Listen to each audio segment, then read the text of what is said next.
It's nice that we meet again. You know, we actually started engaging formally with you as now part of the foundation exactly 10 years ago. And I remember at that time we had just concluded volume 3, and I'm glad that now we're actually in volume 10 of the road to democracy, which has been actually one of the outstanding productive activity of the foundation. And I think that work is very, very important for us. It's very important for our heritage, very important for telling our own story in the quest of the restoration of our own dignity. What is your reflection on the various volumes that we have produced in the past 10 years? And I just remember when I was a university student, doing history, English, and all the other subjects, that I wouldn't come across a name that reads like my name, like Boqwana, like Ndlovu. I always read other name like Smith or Gray or whatever. So come post 1994, we had an opportunity to write our own history. And what surprised me then was that people used to say that's hidden history, the history of the oppressed African majority and blacks in general. It was not a hidden history, it was a neglected history until the then president, Mbeki, around the year 2000, said that it's high time now that we have to tell our own story because the majority of the people are being neglected in terms of their history. It's not necessarily their history as a group or as individual. It's South African history and also at the same time it's African history. So we began that project in the year 2000. That's true. When I met you, we had only written 3 volumes, but now we are in volume 10. For me, I think the people who are winners here are South Africans themselves. Remember, our struggle was a struggle for non-racial democratic South Africa. To a large extent, that history is aimed to those of us who believe in that goal that we set for ourselves.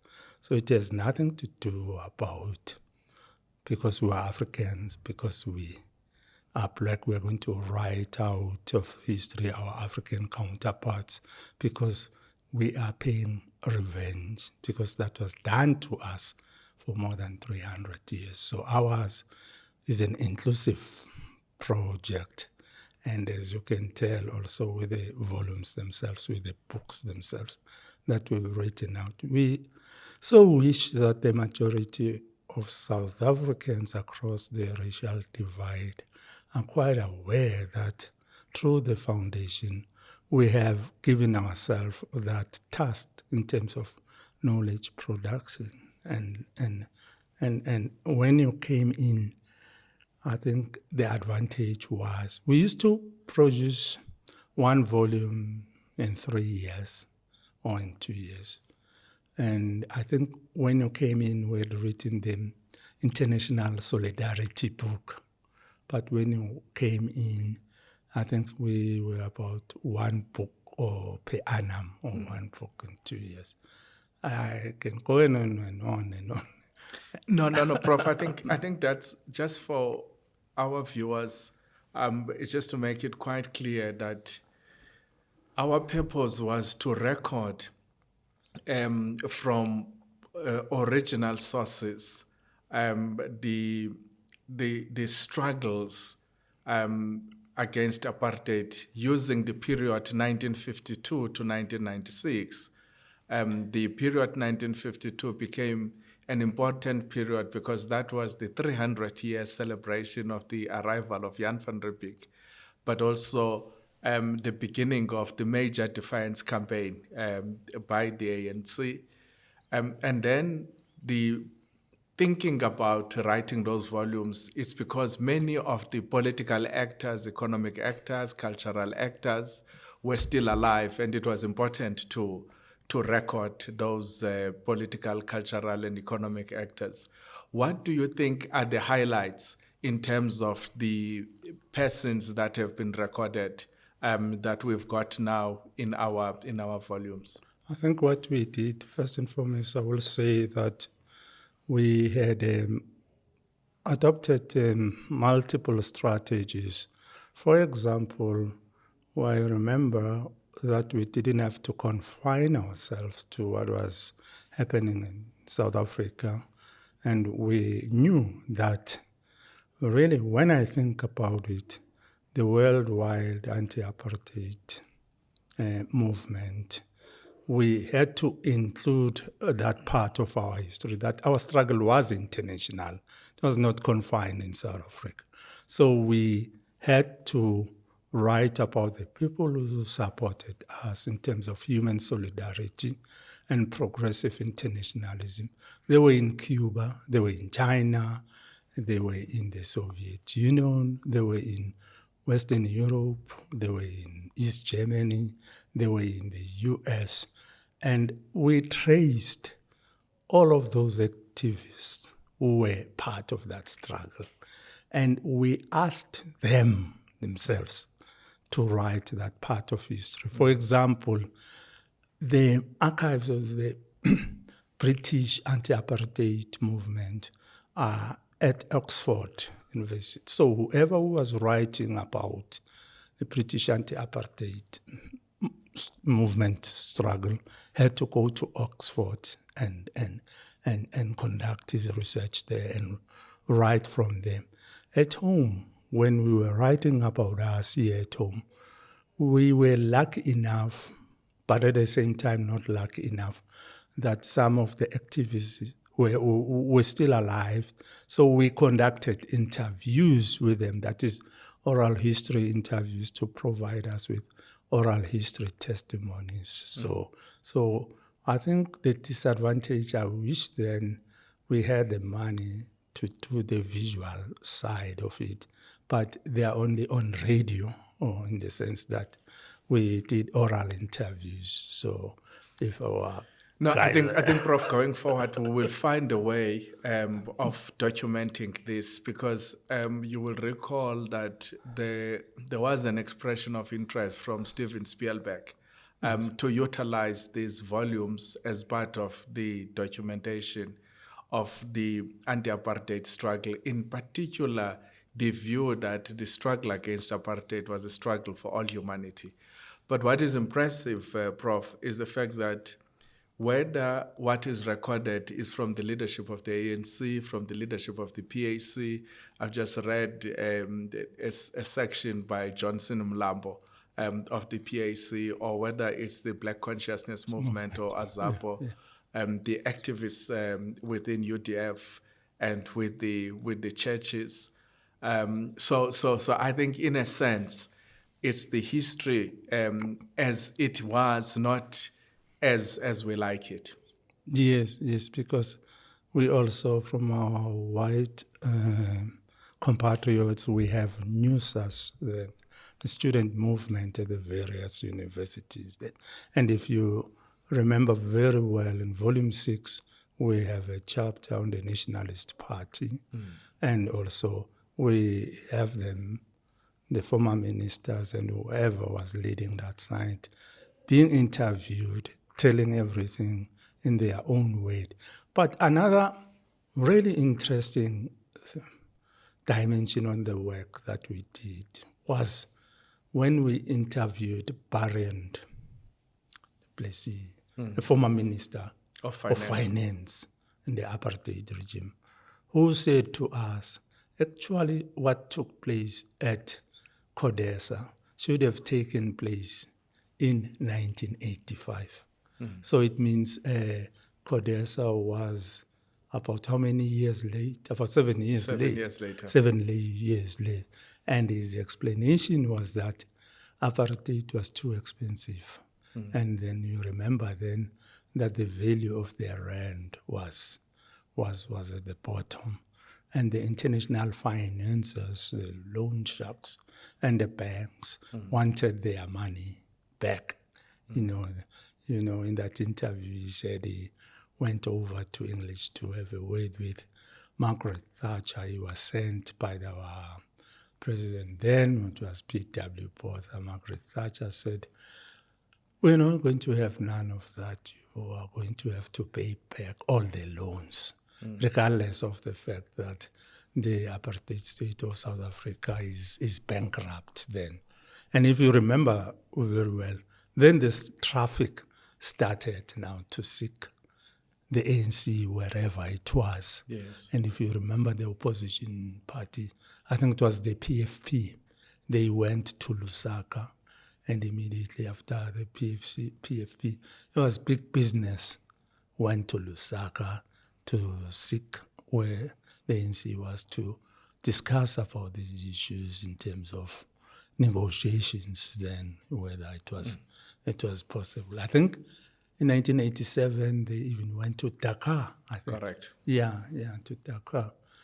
No, Prof, thanks. I think that's incredible, Prof, because I think as the work is genuinely called Road to Democracy, it actually explains quite clearly from the discussions that Professor, the former Vice Chancellor of Rao, Pete de Lange's first encounter with President Mbeki in 86, and started looking at the fact that apartheid has become, as he put it, a wall of insecurity rather than a wall that has been protecting the white tribes in South Africa. So I think it's incredible work from that time up to the finalization of the negotiations. And I can see that many other writers that are writing about that period are actually using SADC as the source. He was the president of the Project Bond, so we'll rather say that,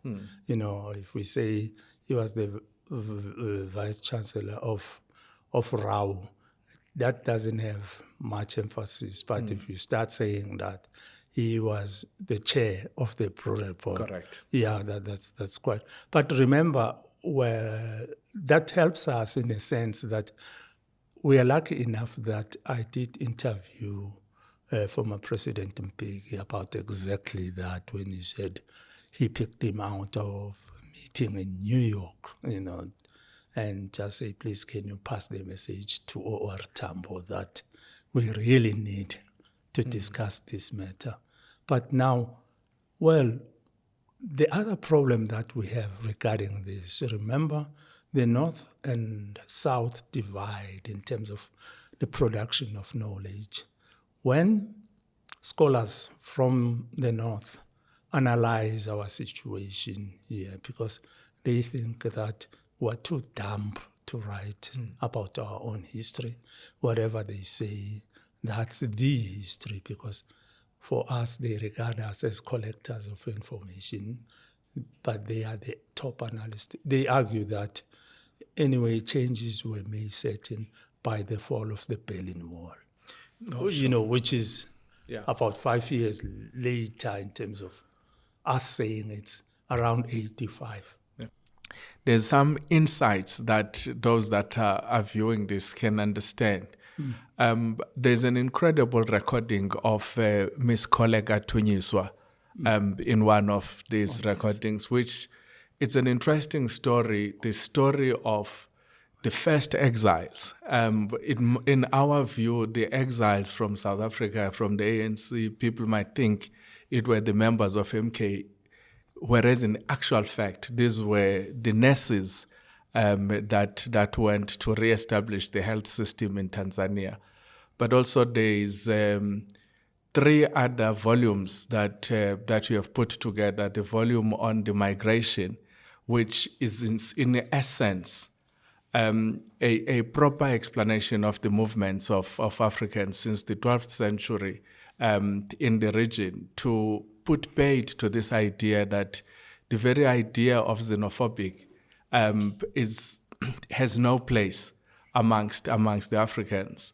The other volumes, 2 volumes that are important, the volume on the power and authority of women, pre-colonial times, and then the volume that is setting out some of the great successes in the struggle, in the anti-colonial struggle, whether we're talking about the Battle of Adwa, the Haitian Revolution, or the Battle of Isandlwana. I just thought it's important that we plug those books into this process. Yes. I think now as Africans, we are writing our history by ourselves now. No one is writing the history on our behalf. And when you are a history student now, you have to buy books published in America or in the British.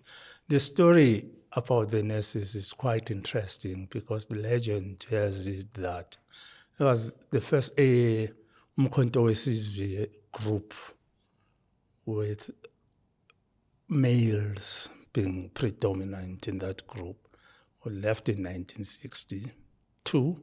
Is the first group that went into exile, only to find out that that's not necessarily the case. Women consist of the first group that went out. I think there were about 21 women. One of them was pregnant, and she had to return back to South Africa when they were in Botswana. They were called to go into exile precisely because the expatriate nurses in the then Tanganyika, that is Tanzania, had requested to be released from their contract. They wanted to go back home in Britain as the colonial power who was in charge then. That's because now Tanganyika or Tanzania was going to be independent soon.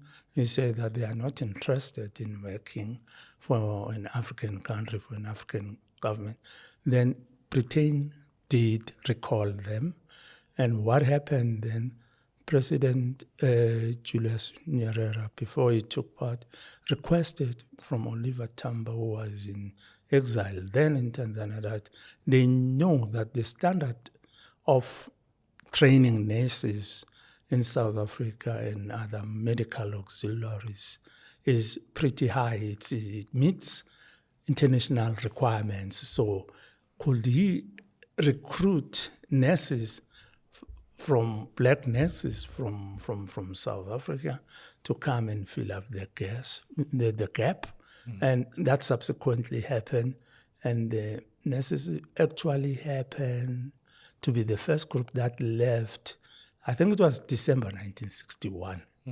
1961. But they from different areas, I mean, from Soweto, others from New Brighton, others, they were from the township hospitals in Durban, so from the different provinces. So I think early February 1962, they found themselves in Tanzania. Prof, I think it will take us quite a lot of time to go through this. Actually, now we are on book number 16 in terms of these volumes.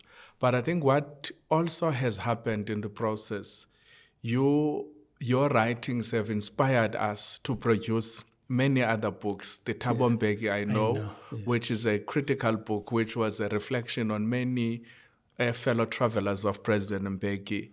The book on Mbeki's thoughts, which is the republication of the letters that President Mbeki used to produce whilst he was still the president of the ANC.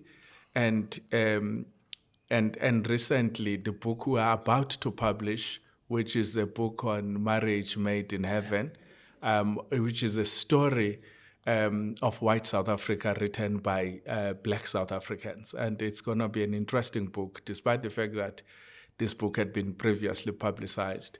But I think the most important thing that has happened in this dialogue, this inspiration of yours, has led to the recording of the work that President Mbeki has been doing in Darfur, in in the process of the establishment of South Sudan, and back now to the crisis of the two Sudans and the crisis of the Horn of Africa in totality. So that book is being published at the present moment, and I think it's going to give us quite a lot of insights into the history of the crisis in Sudan in particular, what has been done thus far, and what will then be the pathways towards peace and the vision of a new Sudan. So Prof, thank you very much for all of your work, and I think we will continue to do this. As a foundation, this work of Road to Democracy is one of our key pillars in terms of knowledge production and telling of our own histories. Yes, when the audience is looking for that book, I think it's the later volumes that have my name, but the authors, the publishers, are a collective. The collective is called the South African Democracy Education Trust. So then when you search that in the internet using that keyword, South African Democracy Education Trust, all what we have spoken about now will be part of the website, including all the books that we have spoken about are displayed there. For each book, we have 3 chapters, just one chapter. It's a PDF, which is free, just for you to read about all these narratives we have spoken about in the past few minutes. Thank you. Prof, thanks. I think this work will indeed contribute a great deal in terms of our own knowledge production, in what the young people have been calling the decolonization of the curriculum. And this is one aspect of work that has been produced by ourselves. But secondly, the work of SADET will also provide the necessary foundation in terms of the archives and the content of the Thabo Mbeki Presidential Library, which will give us the history timeline that is necessary to tell this anti-colonial struggle, but also the development of our continent and the very idea of Africa's renaissance. But more importantly, this is the work now that we are going to be using at the Thabo Mbeki School for Public and International Affairs as the basis of producing our own curriculum. So thank you very much, Prof, for all your contribution. Okay, thank you. See you.